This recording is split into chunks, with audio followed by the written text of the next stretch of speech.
నమస్కారం ఘంటారావానికి స్వాగతం. ముందుగా ప్రధాన అంశాలు. ఛత్తీస్గఢ్లో మరోసారి ఎన్కౌంటర్, ఎదురు కాల్పుల్లో 2 మావోయిస్టులు మృతి.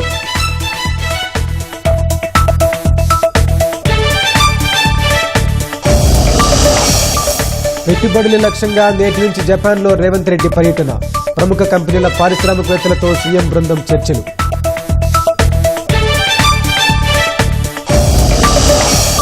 నేటి నుంచి తొలిసారి ఇతర రాష్ట్రాల్లో సింగరేణి తవ్వకాలు, నైనీ గనిలో బొగ్గు ఉత్పత్తిని వర్చువల్గా ప్రారంభించనున్న భట్టి.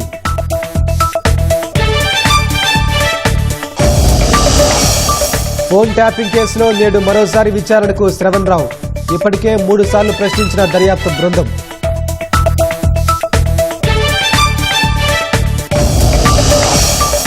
దేశంలో బాలల అక్రమ రవాణా పెరగడంపై సుప్రీంకోర్టు ఆందోళన, రాష్ట్రాలు న్యాయస్థానాలు కఠినంగా వ్యవహరించాలని సూచన.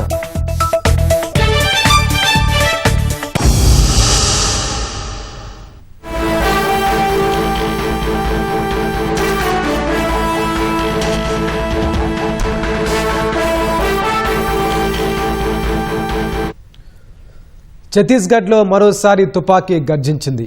కొండగావ్ నారాయణపూర్ సరిహద్దులో భద్రతా దళాలు నక్సలైట్ల మధ్య ఎదురుకాల్పులు జరిగాయి. భద్రతా దళాల కాల్పుల్లో 2 మావోయిస్టులు మృతి చెందారు. మావోయిస్టుల కోసం ముమ్మరంగా గాలింపు కొనసాగుతోంది. 2026 మార్చి నాటికి నక్సల్ రహిత భారత్గా మార్చేందుకు కేంద్రం చర్యలు ముమ్మరం చేసింది. ఆపరేషన్ కగార్ పేరుతో మావోయిస్టులను ఏరేస్తోంది.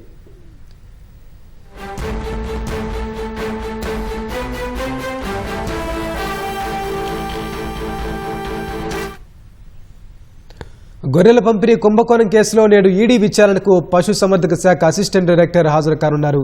దీనికి సంబంధించిన మరిన్ని వివరాలు మా ప్రతినిధి శ్రీనివాస్ ప్రత్యక్ష ప్రసారంలో అందిస్తారు.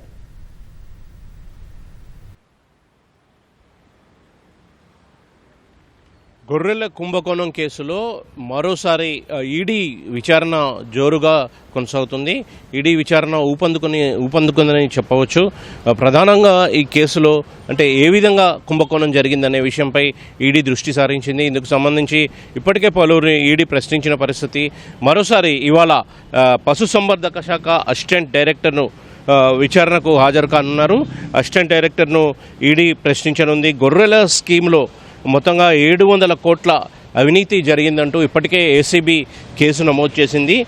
ఈడీ కూడా దీనిపై ఒక ఈసీఐఆర్ నమోదు చేసింది. అయితే ఈ 2 కేసులు కూడా ఈడీ సమాంతరంగా దర్యాప్తు చేస్తున్న పరిస్థితి. ఏసీబీతో పాటు సమాంతరంగా ఈడీ దర్యాప్తు చేస్తున్న పరిస్థితి. గతంలోనే పలువురిని ఏసీబీ ఈ కేసులో అరెస్ట్ చేసి రిమాండ్కు తరలించింది. ఏసీబీ కేసు ఆధారంగానే ఈడీ ఈసీఐఆర్ నమోదు చేసి దర్యాప్తు చేస్తుంది. ఇప్పటికే గొర్రెల స్కీమ్కు సంబంధించి పూర్తి వివరాలు ఏసీబీ నుంచి ఈడీ తెప్పించుకున్న పరిస్థితి, వాటిని పరిశీలిస్తుంది.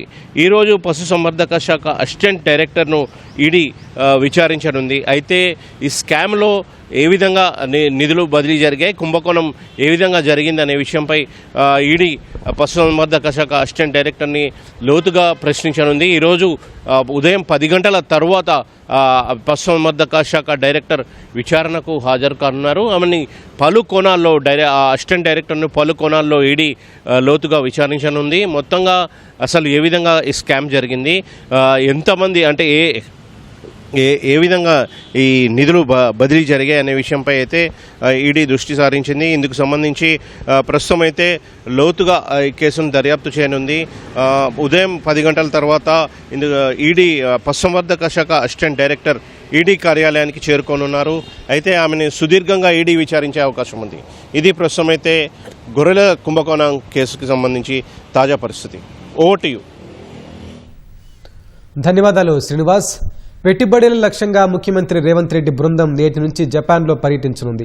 ఈ నెల 22 వరకు టోక్యో, మౌంట్ ఫుజీ, ఓసాకా, హిరోషిమాలో రాష్ట్ర బృందం పర్యటన కొనసాగనుంది. అక్కడే ప్రముఖ కంపెనీలు, పారిశ్రామికవేత్తలతో చర్చలు జరపనున్నారు. సాంకేతిక సహకారంపై సంప్రదింపులు జరపడంతో పాటు జపాన్లో పర్యాటకం, పర్యావరణ పరిరక్షణ చర్యలు, జీవనశైలిని పరిశీలిస్తారు. ముఖ్యమంత్రి రేవంత్ రెడ్డి జపాన్ పర్యటనకు వెళ్లారు. నిన్న రాత్రి శంషాబాద్ విమానాశ్రయం నుంచి బెంగళూరు వెళ్లి అక్కడి నుంచి జపాన్ బయలుదేరారు. ఇవాళ మధ్యాహ్నం టోక్యోలోని నారిటా ఎయిర్పోర్టుకు చేరుకుంటారు. నేడు జపాన్లోని భారత రాయబారితో ఆతిథ్య బృందం భేటీ కానుంది. రేపు టోక్యోలో Sony group, Japan international cooperation agency, JETRO, Japan bio industry association వివిధ సంస్థలతో సమావేశమవుతారు. రేపు సాయంత్రం తోషిబా ఫ్యాక్టరీని సీఎం బృందం సందర్శించనుంది. ఎల్లుండి టోక్యోలోని గాంధీజీ విగ్రహాన్ని సీఎం రేవంత్ రెడ్డి సందర్శించి పుష్పాంజలి ఘటిస్తారు. అనంతరం టోక్యో గవర్నర్ తో మర్యాదపూర్వకంగా సమావేశం కానున్నారు. ఇండియన్ ఎంబసీ ఆధ్వర్యంలో పరిశ్రమల ప్రతినిధులతో భేటీ అవుతారు. టయోటా, తోషిబా, ఐసెన్, ఎన్జీటీ తదితర కంపెనీల సీఈఓలతో వేర్వేరుగా చర్చిస్తారు. Japan overseas infrastructure investment corporation for transport and urban development ప్రతినిధులతో సంప్రదింపులు జరుపుతారు. అదే రోజు సుమిదార్ రివర్ ఫ్రంట్ ను సీఎం రేవంత్ రెడ్డి సందర్శిస్తారు. ఈ నెల 19న టోక్యో నుంచి ఒసాకా వెళ్లి మౌంట్ ఫుజీ అరకు రుయామా పార్కును సందర్శిస్తారు. ఈ నెల 20న ఒసాకాలోని కిటాక్యూషు సిటీకి వెళ్లి అక్కడి మేయర్ తో సమావేశమై ఎకోటౌన్ ప్రాజెక్టు వివరాలు తెలుసుకుంటారు. మురసాకి రివర్, ఎన్విరాన్మెంట్ మ్యూజియాలు, ఎకోటౌన్ సెంటర్ ని సందర్శిస్తారు. ఈ నెల 21న ఒసాకాలోని యుమేషిమాలో జరగనున్న వరల్డ్ ఎక్స్ లో తెలంగాణ పెవిలియన్ ను సీఎం రేవంత్ రెడ్డి ప్రారంభించి బిజినెస్ రౌండ్ టేబుల్ సమావేశంలో పాల్గొంటారు. ఒసాకా రివర్ ఫ్రంట్ ను రాష్ట్ర బృందం పరిశీలిస్తుంది. ఈ నెల 22న ఒసాకా నుంచి హిరోషిమా వెళ్లి పీస్ మెమోరియల్ ను సందర్శించి గాంధీ విగ్రహానికి పుష్పాంజలి ఘటిస్తారు. Hiroshima vice governor, assembly chairman తో భేటీ కానున్నారు. హిరోషిమా జపాన్ ఇండియా చాప్టర్ లో బిజినెస్ లంచ్ లో పాల్గొని అక్కడి ప్రతినిధులతో చర్చిస్తారు. హిరోషిమా ఇన్స్టిట్యూట్ ఆఫ్ టెక్నాలజీని, మాజ్డా మోటార్స్ కంపెనీని రేవంత్ రెడ్డి బృందం సందర్శించనుంది. అనంతరం ఒసాకాలోని కాన్సాయ్ ఇంటర్నేషనల్ ఎయిర్పోర్టు నుంచి బయలుదేరి ఈ నెల 23 ఉదయం హైదరాబాద్ చేరుకుంటారు. సీఎం రేవంత్ రెడ్డితో పలువురు అధికారులు జపాన్ పర్యటనకు వెళ్లారు. రాష్ట్ర పరిశ్రమలు, ఐటీ శాఖల మంత్రి శ్రీధర్ బాబు ఈ నెల 18న జపాన్ చేరుకోనున్నారు. దశాబ్దాల సింగరేణి సంస్థ చరిత్రలో కొత్త అధ్యాయం ప్రారంభమవుతోంది. ఎన్నో ఏళ్లుగా సంస్థ ఎదురు చూసిన ఒడిశా రాష్ట్రం నైనీ ప్రాంతంలో కొత్త గనిలో బొగ్గు తవ్వకాలను ప్రారంభిస్తోంది. ఉప ముఖ్యమంత్రి భట్టి విక్రమార్క వర్చువల్గా నైనీని ప్రారంభించనున్నారని సింగరేణి సీఎండీ బలరాం తెలిపారు. ఇప్పటి వరకు తెలంగాణకే పరిమితమైన సింగరేణి ఇప్పుడు నైనీ ద్వారా ఇతర రాష్ట్రాల్లోనూ అడుగుపెట్టడాన్ని ఆయన చారిత్రాత్మకంగా పేర్కొన్నారు. 2016లోనే ఈ గనిని సింగరేణికి కేటాయించినప్పటికీ అన్ని రకాల అనుమతులు సాధించడానికి 9 ఏళ్లు పట్టింది. ఈ గనిలో 340.78 మిలియన్ టన్నుల బొగ్గు నిల్వలను తవ్వి తీయడానికి అవకాశం ఉంది. ఉత్పత్తి పూర్తి స్థాయికి చేరుకుంటే ఏడాదికి 1 కోటి టన్నుల చొప్పున రాబోయే 38 సంవత్సరాల పాటు గని నుంచి బొగ్గు తవ్వి తీయనున్నారు.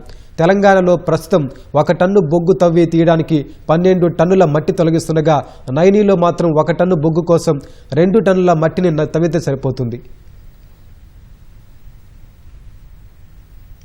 రాష్ట్రం నుంచి ఏటా 60 లక్షల టన్నుల బియ్యం ఎగుమతికి అవకాశం ఉందని పౌర సరఫరాల శాఖ మంత్రి ఉత్తమ్ కుమార్ రెడ్డి అన్నారు.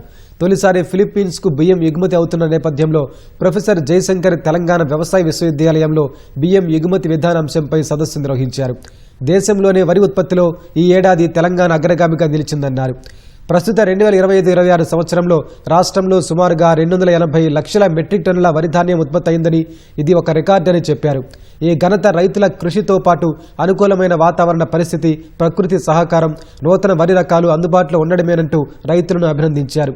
రాష్ట్ర ప్రజల స్థానిక అవసరాలకు ప్రజా పంపిణీ వ్యవస్థ ద్వారా సన్నబియ్యం పంపిణీ, అలాగే కేంద్ర నిల్వల కోసం సుమారు 60 లక్షల మెట్రిక్ టన్నుల బియ్యం పోగా 50 నుంచి 60 లక్షల మెట్రిక్ టన్నుల బియ్యం రాష్ట్రంలో మిగులు ఉంటుందన్నారు. అదేవిధంగా ఎగుమతికి అనుకూలమైన వరి రకాలను ఉత్పత్తి చేయడానికి రైతులకు తగిన ప్రోత్సాహకాలు, ఎగుమతిదారులకు విధానపరమైన ప్రోత్సాహకాలు ఇస్తామని ఆయన ప్రకటించారు.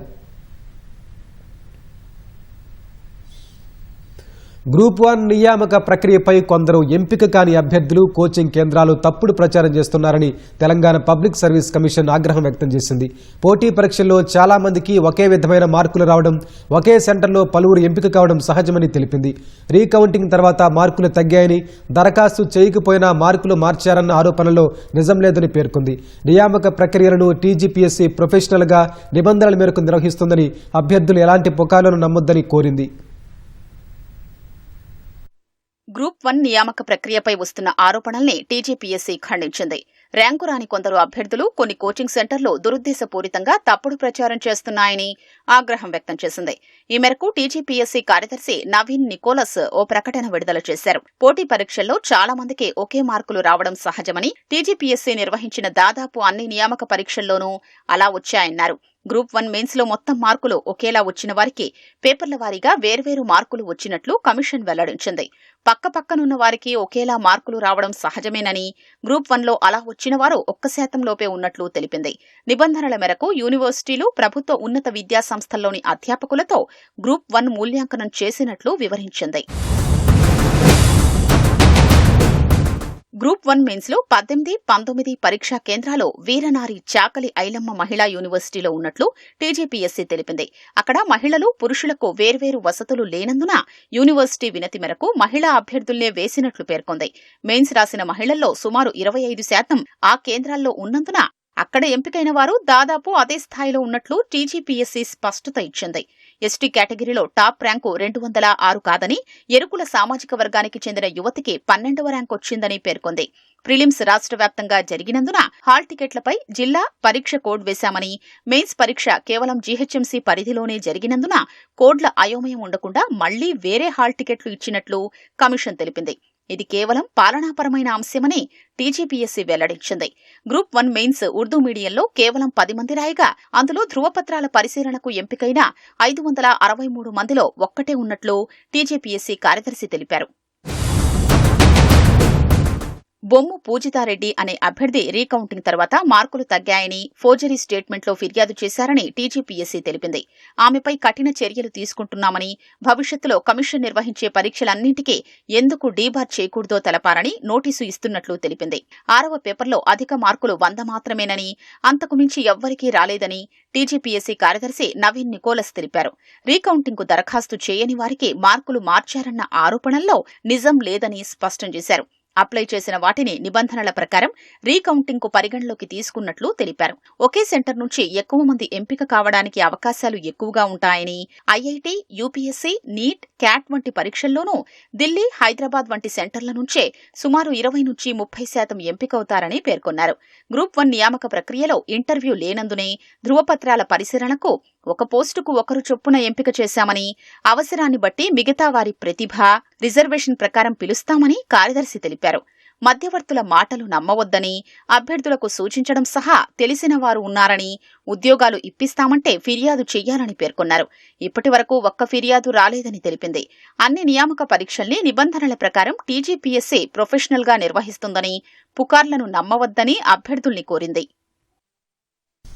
ప్రభుత్వం వడగాలులను రాష్ట్ర విపత్తుగా ప్రకటించింది. వడగాలుల ప్రభావంతో మరణించిన వ్యక్తి కుటుంబానికి 4 లక్షల రూపాయల ఎక్స్గ్రేషియో ఇవ్వాలని నిర్ణయించింది.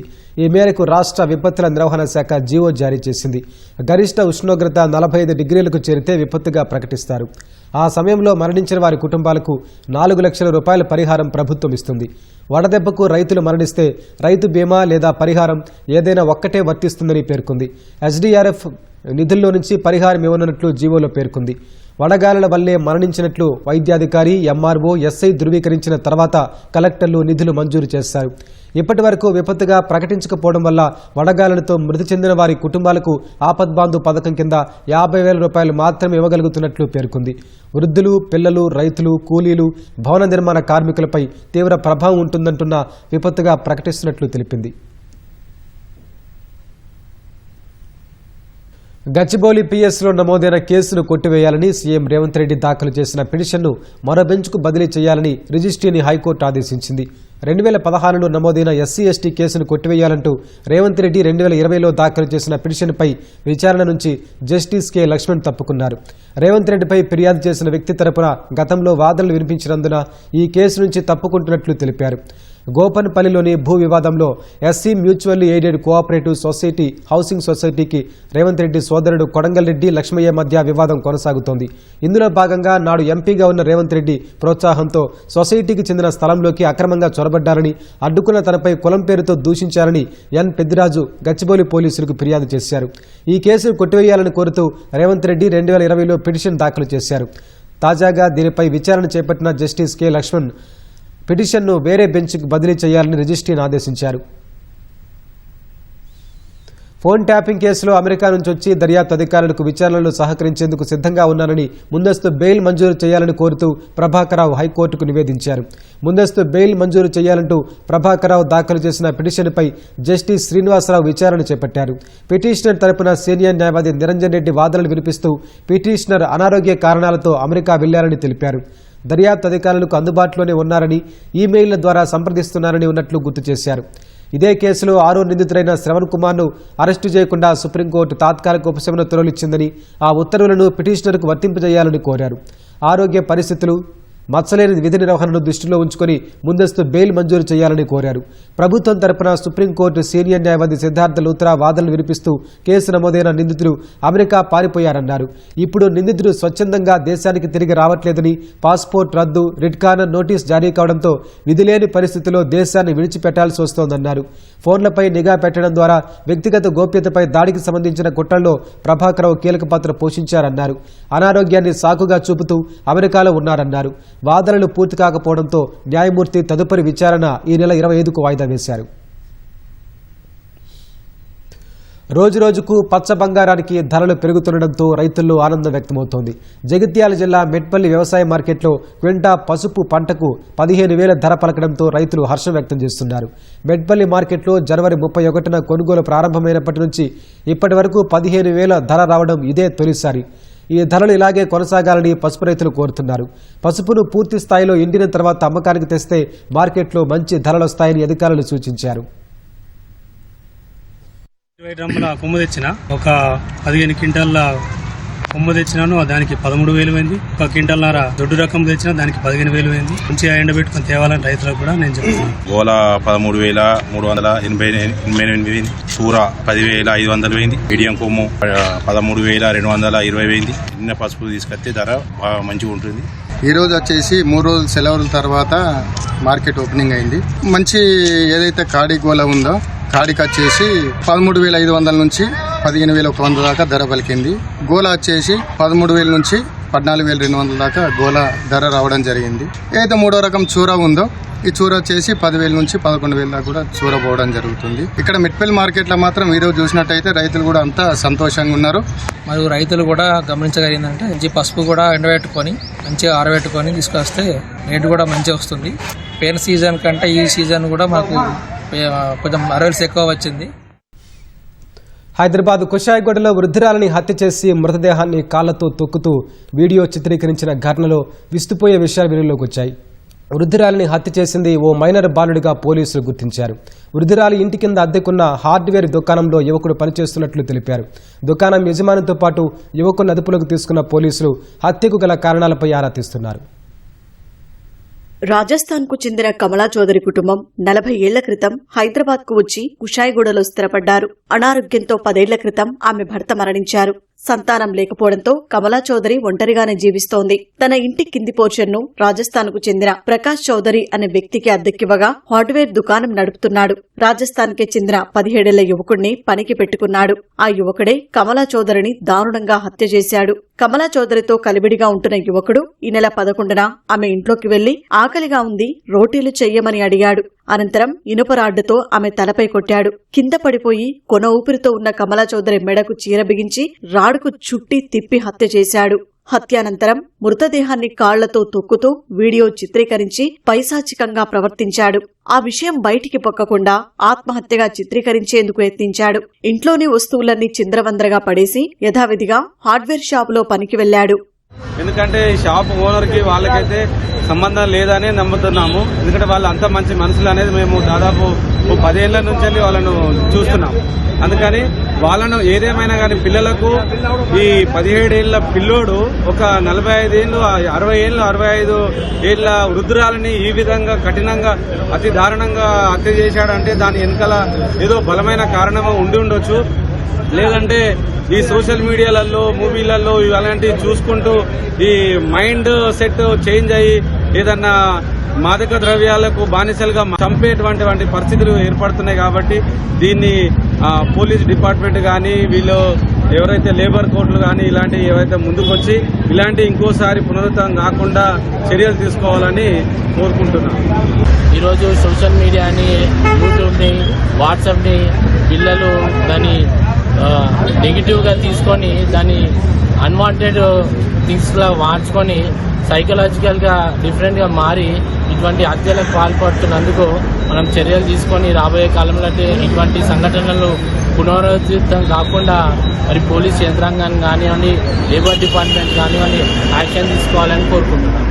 హత్యానంతరం బెంగళూరులో ఉంటున్న తన స్నేహితుడికి కాల్ చేసిన యువకుడు జరిగిన విషయం చెప్పాడు. అతను నమ్మకపోవడంతో మృతదేహంపై కాళ్లతో తొక్కుతూ తీసిన వీడియోను పంపించగా అసలు విషయం బయటపడింది. చివరికి ఆ వీడియో హార్డ్వేర్ షాపు యజమాని ప్రకాష్ చౌదరికి చేరగా పోలీసులకి తెలియజేశాడు. ఘటనా స్థలికి చేరుకున్న పోలీసులు కుళ్లిపోయిన స్థితిలో ఉన్న కమలా చౌదరి మృతదేహాన్ని గాంధీ ఆసుపత్రికి తరలించారు. అనంతరం రాజస్థాన్లోని కుటుంబ సభ్యులకు సమాచారం అందించారు. హత్య చేసిన మైనర్ బాలుడితో పాటు హార్డ్వేర్ షాపు యజమాని ప్రకాష్ చౌదరిని పోలీసులు అదుపులోకి తీసుకుని విచారిస్తున్నారు.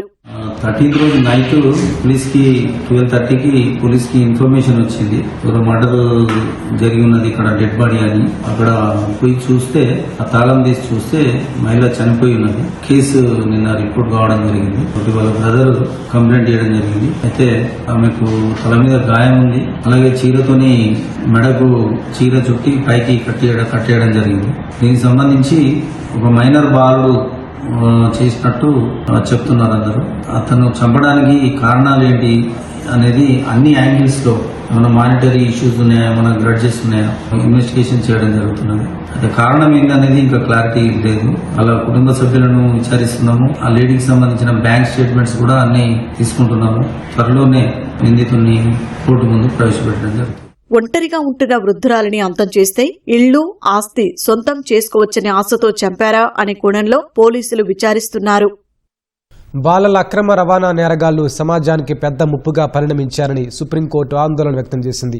బాలల అక్రమ రవాణా కేసులు రోజురోజుకు పెరిగిపోతున్నాయన్న సుప్రీంకోర్టు నిందితులు ఎప్పటికప్పుడు నేరాల పోకడలను మారుస్తూ చట్టం నుంచి తప్పించుకునేందుకు యత్నిస్తున్నారని పేర్కొంది.